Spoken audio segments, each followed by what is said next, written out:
لقد تاب الله على النبي والمهاجرين والأنصار الذين اتبعوه في ساعة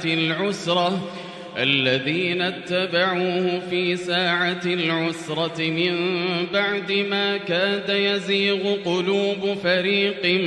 منهم ثم تاب عليهم إنه بهم رءوف رحيم. وعلى الثلاثة الذين خلفوا حتى إذا ضاقت عليهم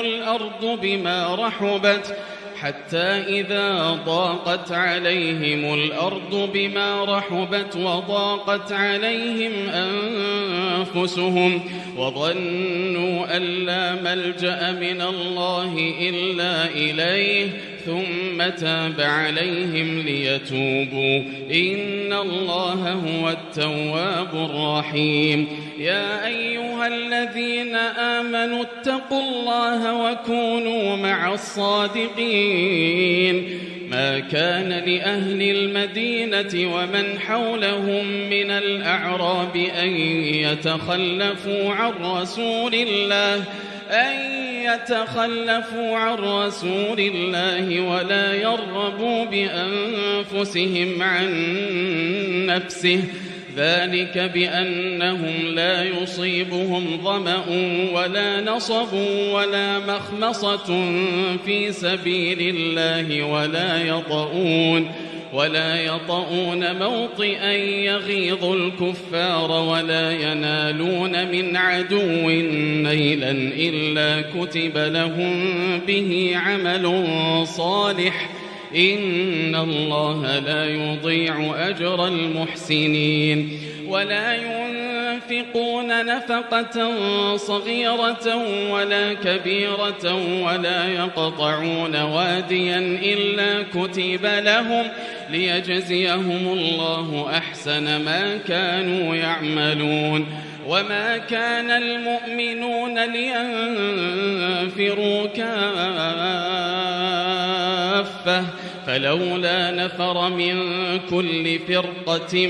منهم طائفة ليتفقهوا في الدين ولينذروا قومهم إذا رجعوا إليهم لعلهم يحذرون. يا أيها الذين آمنوا قاتلوا الذين يلونكم من الكفار وليجدوا فيكم غلظة واعلموا أن الله مع المتقين. وإذا ما أنزلت سورة فمنهم من يقول أيكم زادته هذه إيمانا فأما الذين آمنوا فزادتهم إيمانا وهم يستبشرون. وأما الذين في قلوبهم مرض فزادتهم رجسا إلى رجسهم وماتوا وهم كافرون. أولا يرون أنهم يفتنون في كل عام مرة أو مرتين ثم لا يتوبون ولا هم يذكرون. وإذا ما أنزلت سورة نظر بعضهم إلى بعض هل يراكم من أحد ثم انصرفوا صرف الله قلوبهم بأنهم قوم لا يفقهون. لقد جاءكم رسول من أنفسكم عزيز عليه ما عنتم حريص عليكم بالمؤمنين رءوف رحيم. فإن تولوا فقل حسبي الله لا إله إلا هو عليه توكلت وهو رب العرش العظيم.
الدنيا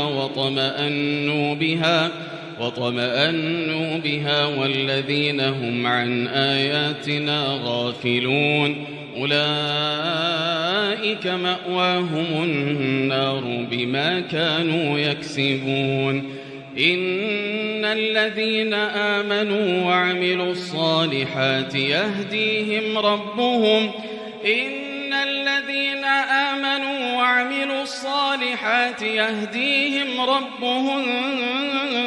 بإيمانهم تجري من تحتهم الأنهار في جنات النعيم دعواهم فيها سبحانك اللهم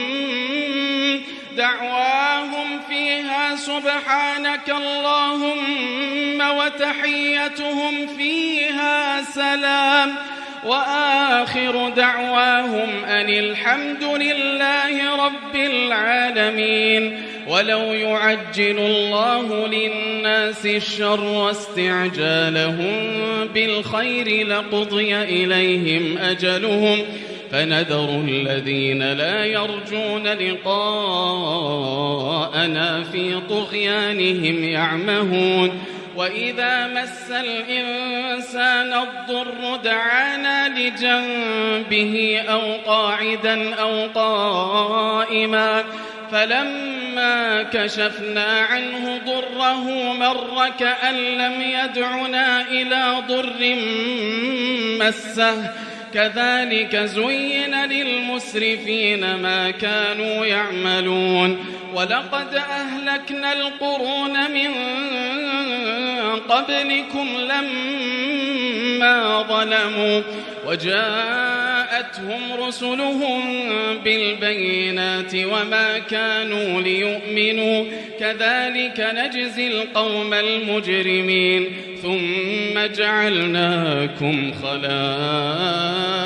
في الأرض من بعدهم لننظر كيف تعملون وإذا تتلى عليهم آياتنا بينات قال الذين لا يرجون لقاءنا ائت بقرآن غير هذا أو بدله قل ما يكون لي أن أبدله من تلقاء نفسي إن أتبع إلا ما يوحى إلي إني أخاف إن عصيت ربي عذاب يوم عظيم قل لو شاء الله ما تلوته عليكم ولا أدراكم به فقد لبثت فيكم عمرا من قبله أفلا تعقلون فمن أظلم ممن افترى على الله كذبا أو كذب بآياته إنه لا يفلح المجرمون ويعبدون من دون الله ما لا يضرهم ولا ينفعهم ويقولون هؤلاء شفعاؤنا عند الله قل أتنبئون الله بما لا يعلم في السماوات ولا في الأرض سبحانه وتعالى عما يشركون وما كان الناس إلا أمة واحدة فاختلفوا ولولا كلمة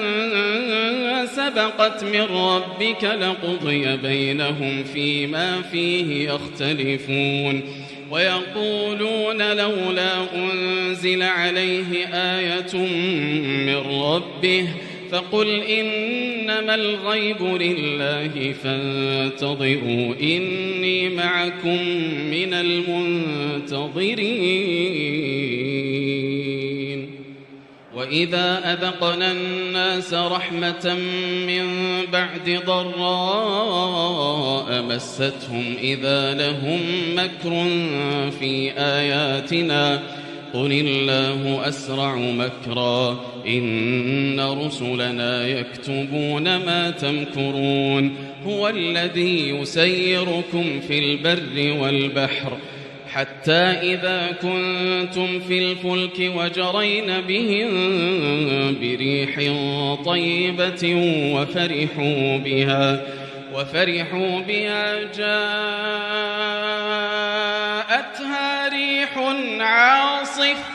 جاءتها ريح عاصف وجاءهم الموج من كل مكان وظنوا أنهم أحيط بهم دعوا الله مخلصين له الدين لئن أنجيتنا من هذه لنكونن من الشاكرين فلما أنجاهم إذا هم يبغون في الأرض بغير الحق يا أيها الناس إنما بغيكم على أنفسكم متاع الحياة الدنيا ثم إلينا مرجعكم فننبئكم بما كنتم تعملون إنما مثل الحياة الدنيا كماء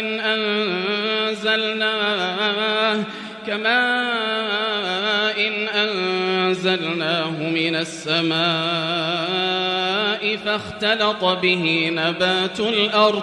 فاختلط به نبات الأرض مما يأكل الناس والأنعام حتى إذا أخذت الأرض زخرفها وزينت وظن أهلها أنهم قادرون عليها أتاها أمرنا ليلا أو نهارا